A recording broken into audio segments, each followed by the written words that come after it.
The Deceptive Peace. The arrival of the hegemony. Admiral Sarah Chen stood on the bridge of the diplomatic vessel Harmony, watching as massive alien ships emerged from hyperspace at the edge of Earth's solar system. Each vessel was the size of a small city, their hulls gleaming with advanced metal that seemed to bend light around it. Through the viewport, she counted 12 massive dreadnoughts, followed by countless smaller ships that filled the space around them like a swarm of deadly insects. "Admiral," called Lieutenant Torres from the communications station, "we're receiving a transmission from the lead vessel." Sarah nodded, straightening her dress uniform. For the past 6 months, Earth's leadership had been preparing for this moment. Every detail had been planned, every response carefully calculated. The main screen flickered to life, revealing an alien face that would have terrified most humans. Commander Vexhai of the Hegemony Empire had 4 arms, skin like polished obsidian, and eyes that glowed with an inert fire. His voice, when translated by Earth's computers, carried the weight of absolute authority. "Primitive beings of the third planet," Vexhai began, his tone dripping with condescension. "I am Commander Vexhai of the Hegemony Fleet. Your world has been selected for integration into our empire. Surrender your military forces immediately, and your species will be allowed to serve as workers in our galactic infrastructure." Sarah stepped forward, her expression calm despite the gravity of the situation.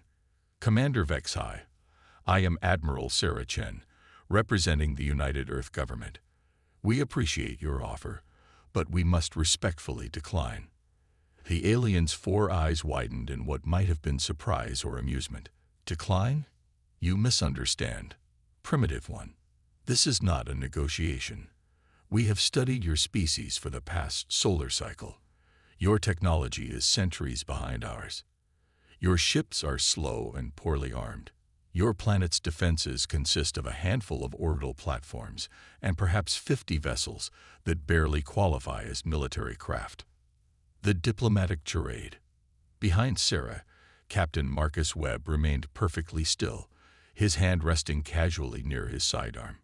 Marcus commanded Earth's Special Operations Division, and he had spent years preparing for exactly this scenario.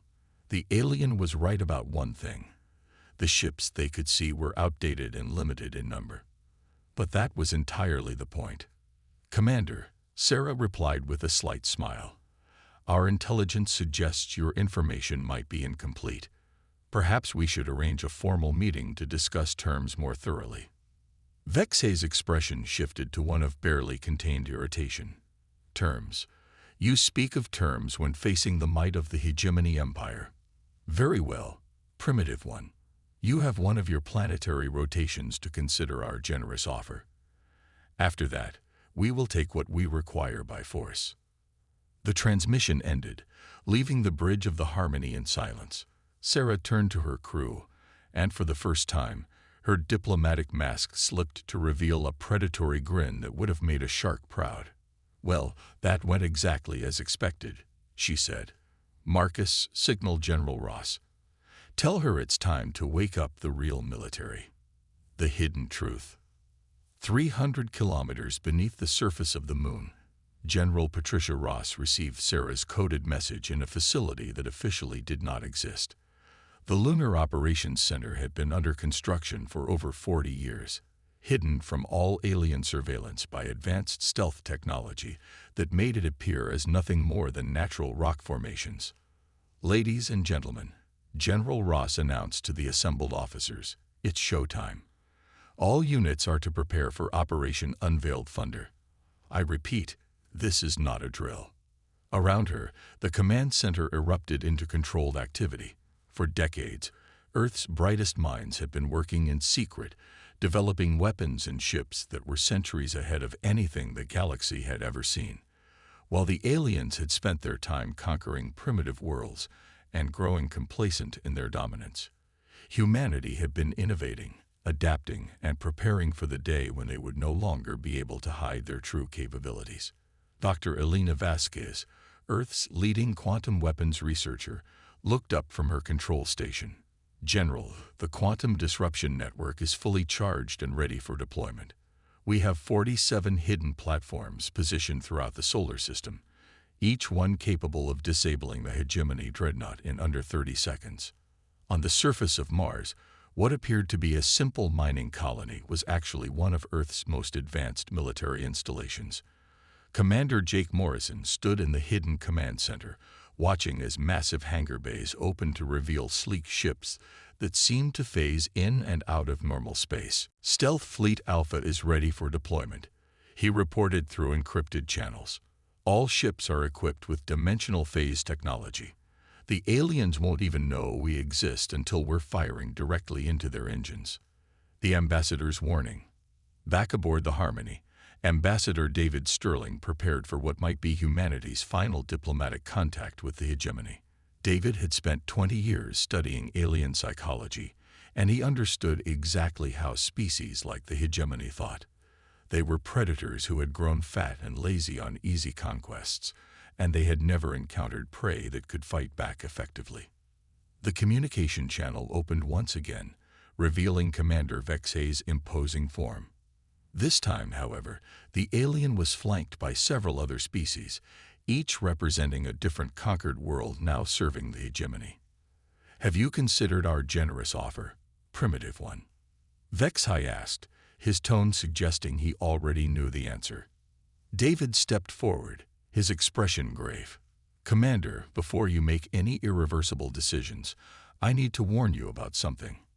You're making a terrible mistake. Several of the aliens on screen began what might have been laughter, a series of clicks, hisses, and electronic sounds that their translators rendered as amusement. A mistake. Vexay's forearms spread wide in a gesture of mock confusion. What mistake could we possibly make against a species that barely understands faster than light travel? The mistake, David replied quietly, is assuming that what you've seen represents our actual military capabilities. For the past 50 years, we've been hiding our true strength, the ships you've observed, the weapons you've cataloged, the defenses you've studied. They're all obsolete technology that we've deliberately left visible. The laughter on the alien bridge stopped abruptly. Vexay leaned forward, his glowing eyes narrowing. You expect us to believe that your primitive species has been deliberately concealing advanced technology. For what purpose? Hope, David answered simply. We hoped we would never need to use our real weapons. We hoped that diplomatic contact with galactic civilization would lead to peaceful coexistence. We hoped that other species would be wise enough not to force us to reveal what we're truly capable of. And what? Vexay asked with a sneer. Are you truly capable of? David's expression remained calm, but his eyes held a cold fire that made even the battle-hardened alien commander shift uncomfortably. Commander, in the next 12 hours, you're going to discover that humanity didn't crawl out of the caves and stumble into space. We fought our way up from a world that tried to kill us every single day. We've been at war with our own planet, our own environment, and each other for thousands of years. We've learned to turn every disadvantage into a weapon, every defeat into a lesson, and every moment of peace into an opportunity to prepare for the next fight. The final ultimatum. The alien commander's expression had shifted from amusement to annoyance, and finally to something that might have been the first flicker of uncertainty. Around him, his subordinates exchanged glances that suggested David's words were having an unexpected effect. Your words mean nothing, Vexay finally declared, but his voice lacked its earlier confidence. Words cannot defeat the assembled might of the hegemony fleet.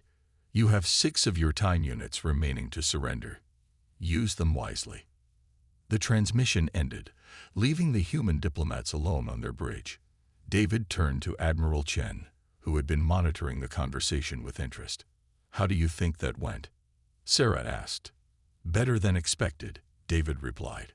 He's starting to doubt himself.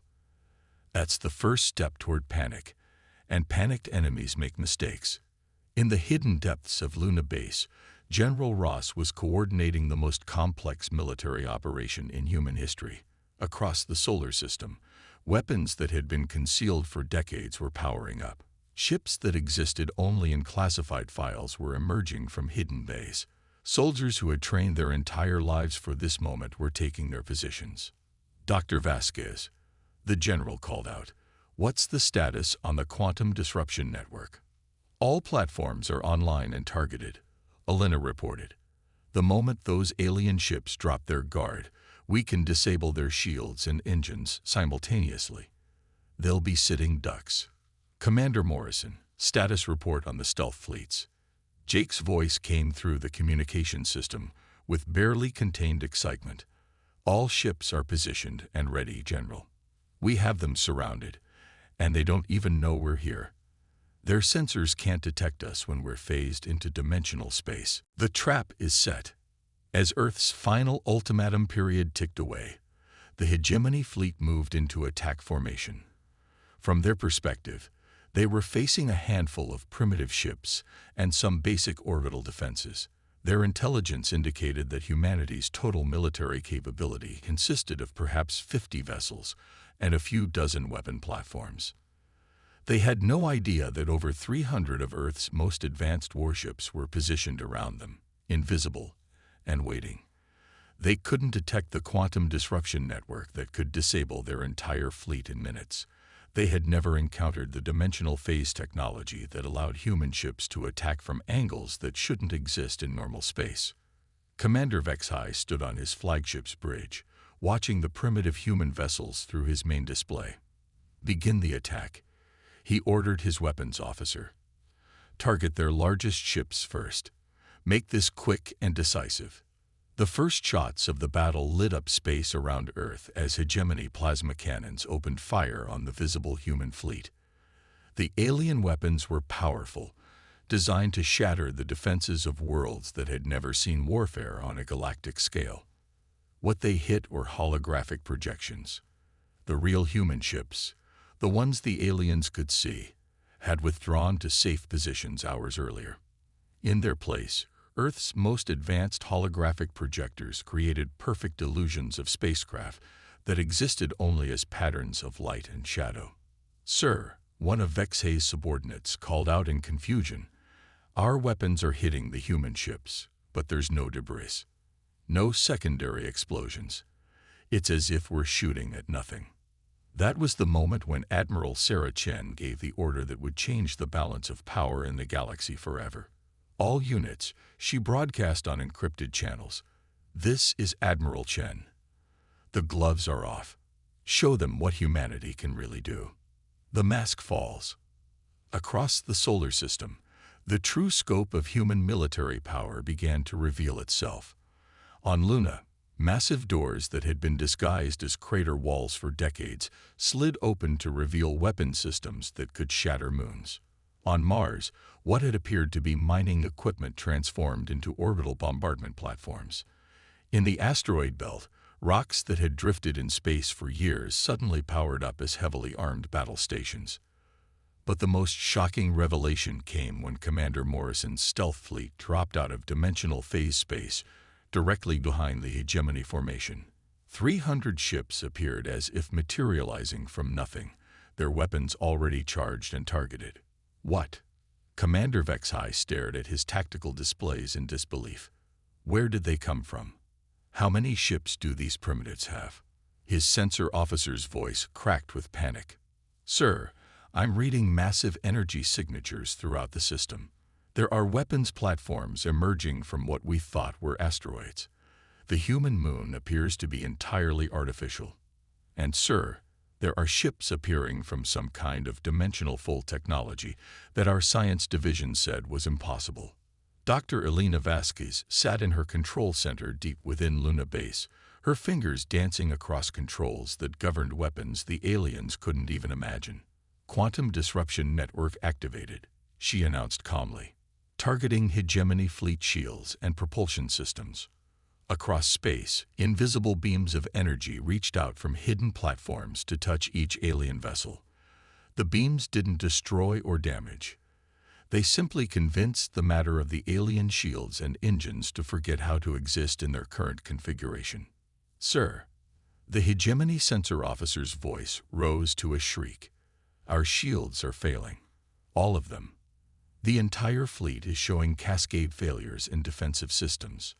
How is this possible? Vexhai demanded. Human weapons cannot penetrate our shields. They're not penetrating them, his science officer replied, his voice filled with awe and terror. They're making them cease to exist at the quantum level. This technology is beyond anything in our databases. Commander Morrison smiled as his stealth fleet opened fire with weapons that had been designed specifically to counter every known type of alien technology. The human ships didn't just attack. They adapted their weapons in real time, learning from each shot and modifying their approach to maximize effectiveness. All stealth fleet units, Morrison commanded, remember the plan. We're not here to destroy them. We're here to demonstrate that we could destroy them anytime we choose. Disable engines and weapons, but leave life support intact. The battle, if it could even be called that, lasted exactly 17 minutes. When it was over, the mighty Hegemony fleet found itself completely helpless, their weapons offline, their engines dead, their shields gone. Mixed, sir. Some species are expressing amazement that someone finally stood up to the hegemony. Others are asking if humanity is available for mutual defense agreements, and several are requesting immediate diplomatic contact. San nodded. This was the moment humanity stepped onto the galactic stage, not as a primitive species begging for acceptance, but as a major power demanding respect. The alien perspective. Aboard the Dominion's Edge, Commander Vexhai was receiving communications from across the Hegemony Empire. His superiors wanted answers, and he didn't have any that made sense. Supreme Admiral Korth, he said to the holographic image of his commanding officer, the humans possess technology that our science divisions classified as theoretically impossible. Their weapons operate at the quantum level, their ships can phase between dimensions, and their computer systems appear to be sentient. The Supreme Admiral, a being whose species had conquered half the galaxy, looked as shaken as Vexhai had ever seen him. Explain to me how a species that achieved faster-than-light travel less than a century ago has technology that surpasses our own by millennia. Sir, I believe they've been deceiving the entire galaxy. The humans we've been monitoring, the technology we've been studying, the military capabilities we've been cataloging, none of it was real. It was all a facade designed to make us underestimate them. For what purpose? Unknown, sir. But based on their current demonstration of power, I believe they could have destroyed our entire fleet at any time. The fact that they disabled us instead of obliterating us suggests they're trying to send a message. That message was about to be delivered personally. Admiral Chen's ultimatum. The communication channel opened once again, revealing Admiral Sarah Chen on the bridge of the Harmony. But now, the human ship looked different. The outdated hull plating had retracted to reveal sleek armor beneath. Weapon systems that had been hidden were now visible and clearly active. Even the bridge behind Chen looked more advanced, with holographic displays and control systems that operated at the speed of thought. Commander Vexhai, Chen said, her diplomatic smile replaced by an expression of cold authority. I trust you've had time to reconsider our discussion.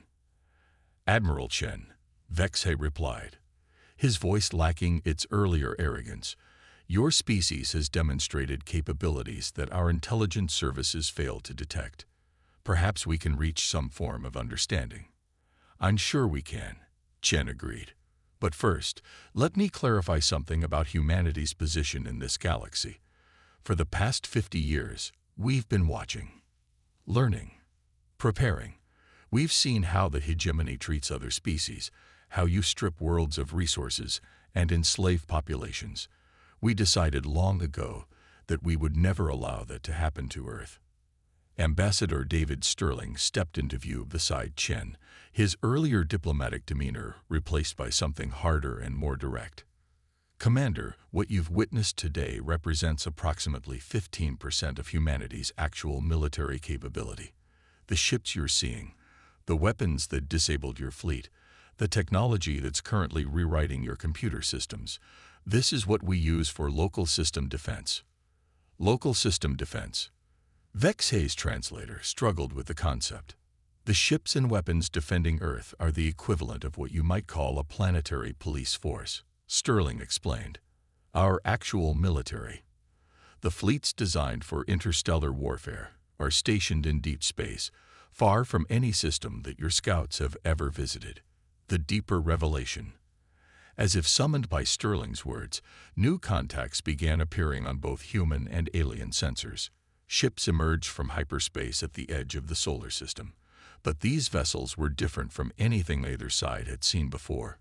Commander Jake Morrison's voice came through the communication channels, calm and professional. This is Admiral Morrison of the 1st Deep Space Fleet. We receive reports of hostile contact and came to investigate. The ships that accompanied Morrison's voice were massive, not in the bulky, intimidating way of hegemony dreadnoughts, but with the sleek efficiency of predators evolved for war. Each vessel seemed to exist partially outside normal space, their hulls shimmering with energy fields that suggested technology beyond current understanding. Admiral Morrison, Chen replied, the situation is under control. Our guests from the hegemony were just learning about humanity's defensive capabilities. Understood, Admiral Chen.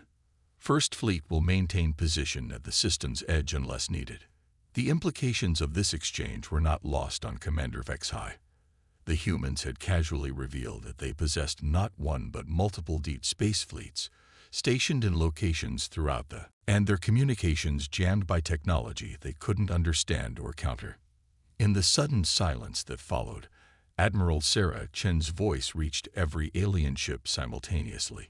Commander Vexay, she said, her tone as calm and diplomatic as it had been during their first conversation. I believe we were discussing terms. Humanity unleashed. The silence of defeat.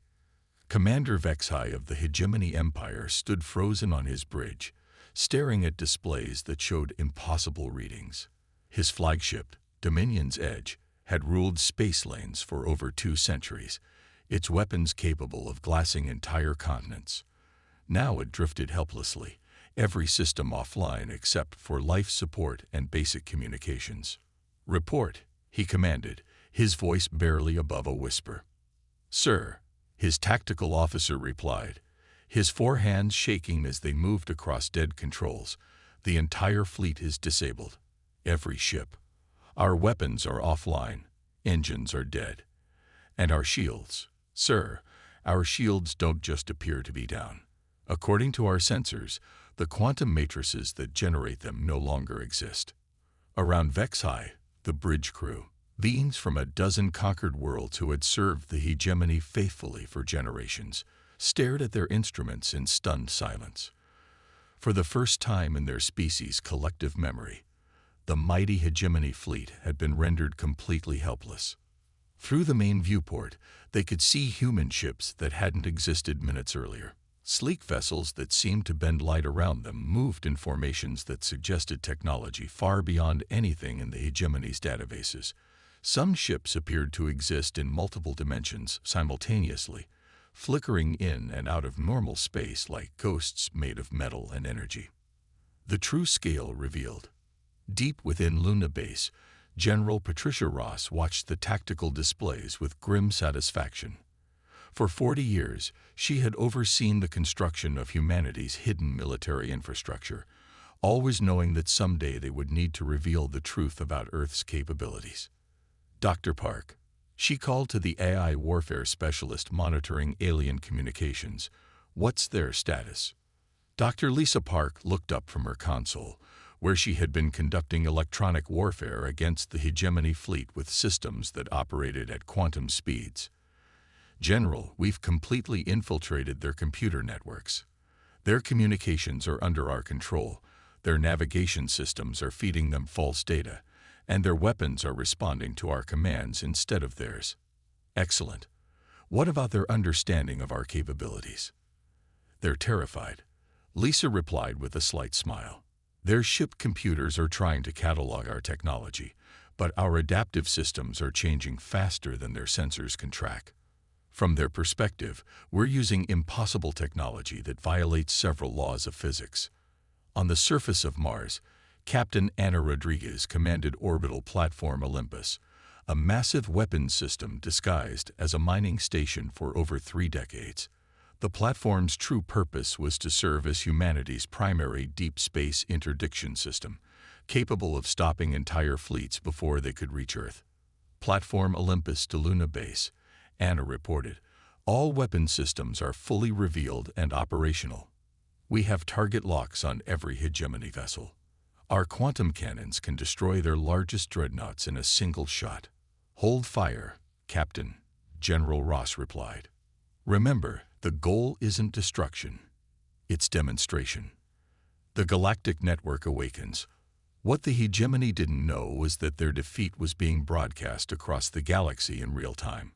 Earth's intelligence services had long ago infiltrated the galactic communication networks, and now they used those connections to ensure that every species in known space could witness what happened when someone threatened humanity. Colonel Sam Carter coordinated Earth's information warfare from a facility hidden beneath the Sahara Desert.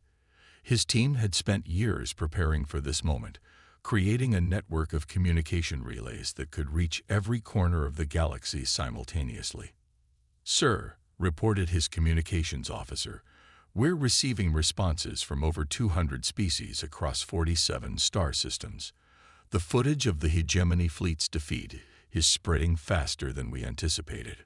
What kind of responses? Sam asked. As the hegemony fleet prepared to depart, Admiral Chen stood on her bridge looking out at a galaxy that had fundamentally changed in the span of a single day. Humanity was no longer a hidden species preparing for the worst. They were now a galactic power with responsibilities that stretched across thousands of star systems. Admiral, Ambassador Sterling said quietly, "Are you ready for what comes next?" Chen smiled, the same expression she had worn during their first diplomatic contact with the aliens, but now it held the confidence of someone who knew exactly how powerful her species had become. "David," she replied, "humanity has been ready for this moment since the day we first looked up at the stars and decided we belonged among them. The galaxy is about to learn what happens when you give humans a reason to unite and a cause worth fighting for." As the hegemony ships jumped to hyperspace, carrying news of humanity's emergence as a galactic power, communication channels across the galaxy buzzed with activity. The age of human diplomacy backed by overwhelming military superiority had begun, and the universe would never be the same. The species that had once dismissed Earth as a primitive backwater now understood the truth. Humanity hadn't crawled out of the caves to stumble into space. They had fought their way up from a world that tried to kill them every day. And in doing so, they had become something the galaxy had never seen before. A species that turned every challenge into an opportunity, every setback into a lesson, and every moment of peace into preparation for whatever came next. The galaxy had warned them not to underestimate humanity. Now it was too late for warnings.